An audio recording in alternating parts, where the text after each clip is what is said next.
పేదల జీవితాల్లో సంతోషం నింపడానికి అహర్నిశలు కష్టపడుతున్నామని ప్రభుత్వ విప్ కొత్తపేట శాసనసభ్యులు చిర్ల జగ్గిరెడ్డి అన్నారు. ఆత్రేయపురం మండల ప్రజా పరిషత్ కార్యాలయం నందు జరిగిన వైఎస్ఆర్ పెన్షన్ కానుక నూతన పెన్షన్లు 3,000 రూపాయలు చేసిన పెన్షన్లు పంపిణీ కార్యక్రమంలో ఎమ్మెల్యే చిర్ల జగ్గిరెడ్డి పాల్గొని అవ్వాతాతలకు పెన్షన్లు అందజేశారు. ఆత్రేయపురం మండలంలో 186 మంది కొత్తగా పెన్షన్ లబ్ధిదారులు పెరిగారు. దీనితో ఇప్పటి నుంచి ఆత్రేయపురం మండలంలో 1,017 మంది పెన్షన్లు అందుకొనున్నారు. ప్రజలందరి ఆరోగ్యం మా బాధ్యత అని ఇంటికి పెద్ద కొడుకు అనే మాటను సార్థకం చేస్తూ ప్రతి ఒక్కరికి 25 లక్షల లోపు వైద్యం ఉచితంగా అందిస్తున్న మన జగనన్న ప్రభుత్వం అని చిర్ల అన్నారు.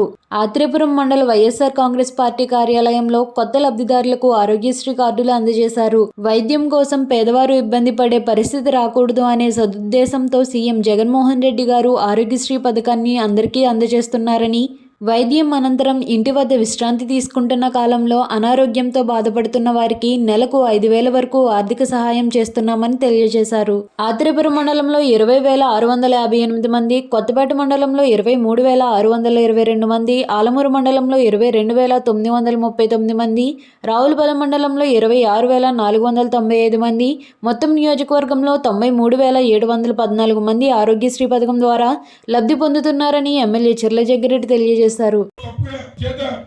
రకంగా ఆ సమస్య కూడా పరిష్కార మార్గం తీసుకొచ్చి మరి బాగా 7-8 సంవత్సరాలు తప్పు ఏం చేసుకున్న వాళ్ళు ఎవరైనా ఉంటే ఇంక వాటికి మాత్రం కొంత ప్రతి ఊళ్ళో 3-4 పెన్షన్ల ఇబ్బంది వస్తుంది తప్ప మిగిలిన వాళ్ళందరికీ ఈరోజు చక్కగా పెన్షన్లు ఇస్తూ ఉన్నాం.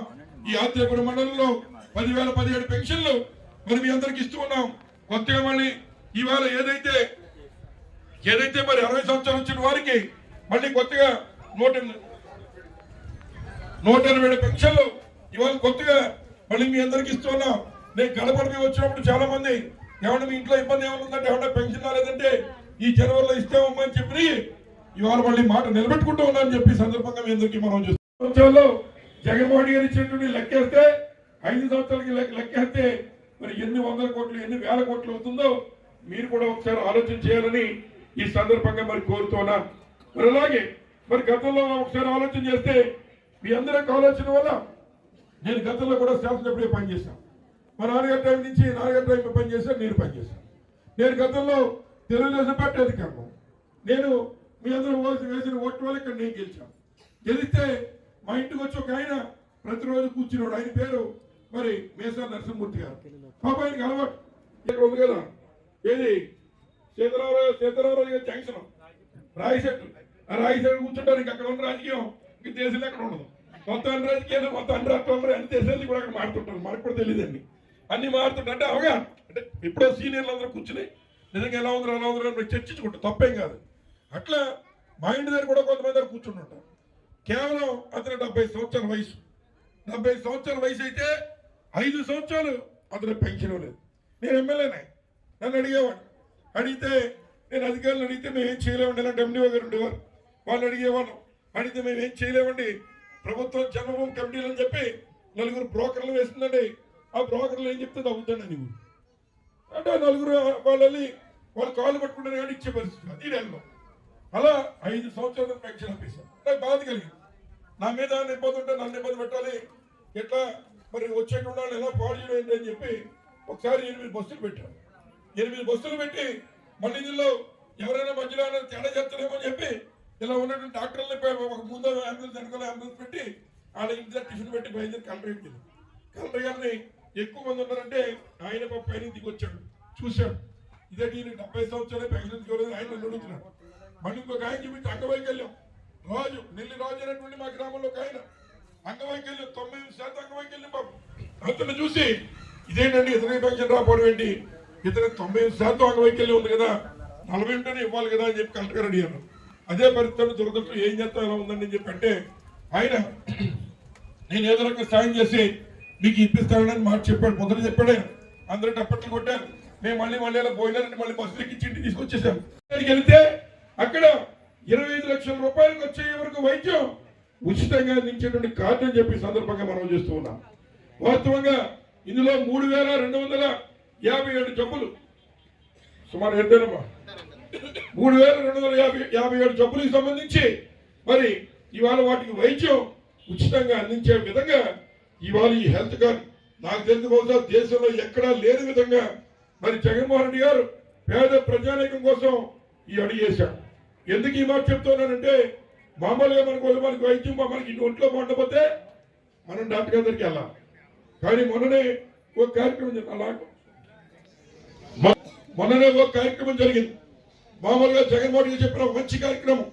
మనకు ఉన్నటువంటి హెల్త్ డిపార్ట్మెంట్, మన నుంచి కష్టపడినటువంటి హెల్త్ డిపార్ట్మెంట్ అంతా వారే మీ ఇంటింటికి వచ్చి ఎవరికి ఒంట్లో బాగాలేదు, ఎవరు బాగున్నారు, ఎవరికి ఇబ్బంది ఉంది అనేటువంటిది కూడా చూసి వారందరికీ మొన్న మీ ఊళ్ళో హెల్త్ క్యాంపులు పెట్టి వారందరికీ వైద్యం ఇచ్చే కార్యక్రమం చేశారు. అక్కడితో చేతులు దులిపేసుకోవాలా. మళ్ళీ ఇంకో గతంలో 5 లక్షలు ఉన్నటువంటి దాన్ని ఇప్పుడు 25 లక్షల రూపాయలు చేశాడు. దీనివల్ల మీరు అనుకోవచ్చు 20 లక్షలు ఏదో గవర్నమెంట్ హాస్పిటల్లో పెట్టారేమో, ఇక్కడికి ఎవరైనా తెల్ల అనుకోవచ్చు. మీరు ప్రెస్కేడ్ హాస్పిటల్, హైదరాబాద్, బెంగళూరు దగ్గర పెద్ద పెద్ద హాస్పిటల్ కూడా ఈ వైద్యం చేస్తారు. అలాగే రాజమండ్రి వెళ్తే పొల్లేని హాస్పిటల్, అలాగే మరి డెంటా హాస్పిటల్, చాలా మామూలుగా వైద్యం చేయించుకోవాలంటే చాలా పెద్ద హాస్పిటల్. అలాంటి హాస్పిటల్ కూడా ఆరోగ్యశ్రీ నెట్వర్క్ అని తీసుకొచ్చి మరి వైద్యం 25 లక్షల వరకు కూడా చేయించే కార్యక్రమం. ఎందుకు ఈ మాట ఇందులో ఎంత కష్టం ఉందో ఒకసారి చెప్తాను వినండి. మొన్ననే నేను సిఆర్సీ దగ్గరికి వెళ్తే ఒక చిన్న బాబు, ఒక అబ్బాయిని తీసుకుని 10 సంవత్సరాల అబ్బాయిని తీసుకుని ఒక భార్య భర్తల దగ్గరికి వచ్చాం. ఏమండి మా అబ్బాయికి ఎలా ఇబ్బంది ఉంది, ఈ అబ్బాయికి లివర్ పాడైపోయింది, లివర్ మార్చాలి అని చెప్పి వైద్యం చేసుకునే అవకాశం మొట్టమొదటిసారి రాజశేఖర్ గారు ఇచ్చారు. అందుకే మనిషి లేకపోయినా ఇవాళ ఆ కార్యక్రమం చేసిన రాజశేఖర్ గారు ప్రతి ఒక్కరు గుండెలో ఉండిపోయాడు. మరి అలాగే తదుపరి జగన్మోహన్ రెడ్డి గారు కూడా వచ్చి మరి అనేక కార్యక్రమాలు చేస్తూ ఉన్నారు. అందులో భాగంగానే ఈ రోజున ఆరోగ్యశ్రీ కార్డులు మరి మొత్తం నియోజకవర్గం మీద 93,000 కార్డులు, 714 కార్డులు ఈ నియోజకవర్గంలో ఉన్న మొత్తం అందరికీ 25 లక్షల రూపాయలు వరకు ఖర్చు అయ్యేటువంటిది. సుమారు 25 లక్షల రూపాయలుతో మీకు హెల్త్ కార్డులు ఇస్తూ ఉన్నాం. అంటే ఏదైతే ఆరోగ్యశ్రీ హెల్త్ కార్డు ద్వారా ఈ నియోజకవర్గంలో 93,714 మంది కుటుంబాలకి ఈ కార్డులు ఇస్తూ ఉన్నాం. ఈ కార్డు వల్ల ఉపయోగం ఏంటి? ఏదో అటమొక్క ఇచ్చారు ఇంట్లో చెప్తున్నాడు. ఏమనంటే మీకు ఇంటికి 10,000 ఇచ్చేస్తాం. అమ్మఒడి మనం సంవత్సరానికి డబ్బు ఇస్తున్నాము. నేను నెలకి ఇచ్చేస్తాను. నెలకి ఇవ్వడం అవుద్దా? అవదు. ఒకళ్ళుంటే 15,000, 2 పిల్లలుంటే 30,000, 3 పిల్లలుంటే ఎంత అవుద్ది అని అడిగితే అందరికీ తెలుస్తుంది. ఎంత అవుద్ది? 45,000 అవుద్ది. ఆయన లెక్క ప్రకారం 90,000 అని చెప్తాడు. అంచేత ఎవరికైనా కూతురు పెళ్లి చేయాలంటేనో అల్లుడు ఏంటి, ఎలా ఉంటాడో అని 100 ఆలోచిస్తాం. మన భవిష్యత్తు, మన జీవితాలు. కాబట్టి ఇలా లెక్కలో డొక్కలో తెల్లటువంటి ముద్దుపప్పు మరి లోకేష్ గారి చేతిలో పెట్టడం కోసమే ఈ చంద్రబాబు నాయుడు గారు ఆయన పుట్టాడు కదా అని చెప్పి కొడుకోని తిరుగుతున్నాడు. తిరిగి అట్లాంటి వాడి చేతిలో పెడితే మన భవిష్యత్తు ఏంటని అడుగుతున్నాం. కాబట్టి ఎవరు ఆలోచన చేస్తున్నారు, ఎవరు ఏ రకంగా చేస్తున్నారు, ఎవరు ప్రజల కోసం పడుతున్నారు అనేటువంటిది మనం కూడా ఒకసారి ఆలోచన చేసి రేపు రాబోయేటువంటి ఎలక్షన్లో మీ అందరూ కూడా మళ్ళీ జగన్మోహన్ గారి ప్రభుత్వాన్ని అధికారంలో తీసుకురావాలని చెప్పి ఈ సందర్భంగా మీ అందరికీ మనం చేస్తున్నాం. మన గుర్తేంటి? ఎందుకు చెప్తున్నాను? ఇంటికి అంతా పేరే హెల్తుంటాం, మరి గుర్తు మర్చిపోకూడదు. అలాగే ఇంకో మాట తెలియజేస్తున్నాను. అదేంటంటే మరి ఇక్కడ ఉన్నటువంటి ఈ నియోజకవర్గంలో గడిచేటువంటి ఈ 4.5 సంవత్సరాల్లో వాలంటీర్లు పెట్టి మీ అందరికీ అందించాం. రేపు చాలా మంది అనుకోవచ్చు, ఫర్ ఎగ్జాంపుల్ రైట్ జగన్మోహన్ గారు కాదు చంద్రబాబు నాయుడు గారు వచ్చిన మొట్టమొదటి జరిగే పని ఏంటో తెలుసా? మీకున్న వాలంటీర్లు, ఈ వాలంటీర్లు చక్కగా సర్వీస్ చేస్తుంటే వారు అమ్మాయిలను దుబాయ్ పంపిస్తున్నారు, లేదా అక్కడ పంపిస్తున్నారు. తప్పుడు మాటలు పవన్ కళ్యాణ్ గారు చంద్రబాబు గారు మాట్లాడారు బయట.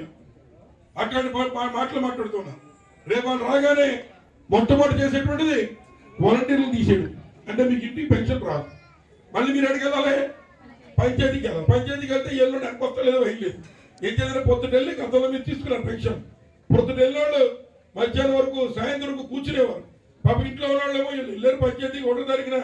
ఇంకా ఎంతసేపు పడుతుందండి, రావట్లేదండి, ఏమైపోతారు, మధ్యాహ్నం భోజనం చేయలేదు పాపం, అక్కడే పడిగప్పులు పడుతున్నారు పాపం అని చెప్పి ఇంట్లో వాళ్ళు బాధపడేవారు. వాళ్ళ అకౌంట్లో 10,000 రూపాయలు పెన్షన్ ఇస్తున్నాం. ఎంతమంది కిడ్నీ ఈ రకంగా డయాలసిస్ చేయించుకుంటారో వారందరికీ 10,000 రూపాయలు బ్యాంక్ అకౌంట్ లో ప్రతి నెల కూడా వారు చేయించుకునే దాన్ని బట్టి 10,000 రూపాయలు పెన్షన్లు ఇస్తున్నారు. మరి అలాగే ఇవాళ మీ అందరికీ 3,000 రూపాయలు పెన్షన్ ఇస్తున్నామంటే మీ సంవత్సరానికి మీకు 36,000 రూపాయల ఆదాయం మీకు ఇస్తున్నాం. 36,000 రూపాయల ఆదాయం అంటే ఇవాళ 1 ఎకరన్నర భూమి ఉన్నవాడికి కౌలు ఎంత వస్తుంది? 36,000 వస్తుంది, లేదా 35,000 వస్తుంది. అంటే 1 ఎకరన్నర భూమి మీకు లేదేమో, కానీ జగన్మోహన్ రెడ్డి గారు మీకు 1 ఎకరన్నర భూమి మీద వచ్చేటువంటి ఫలసాయాన్ని మీ పెద్దలందరికీ ఇస్తున్నాడని చెప్పి ఈ సందర్భంగా మనం చేస్తున్నా.